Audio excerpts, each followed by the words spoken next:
ఆత్మ నడిపింపులో మాట్లాడుతున్నా. ప్రేతాత్మ నడిపింపులో మాట్లాడుతూ ఉన్నాడు. జాగ్రత్త.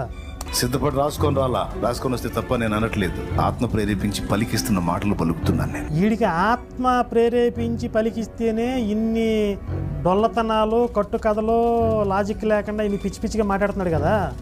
అసలు ఆ ప్రేతాత్మ సహాయం లేకపోతే ఇంకేమైద్దో మరి.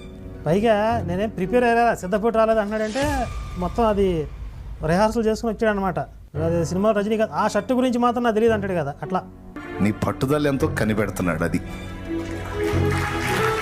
నేను చెప్తున్నా, గుర్తుపెట్టుకొని నమ్ము. ఓదార్పు కోసం చెప్పట్లా, వాస్తవంగా చెప్తున్నా.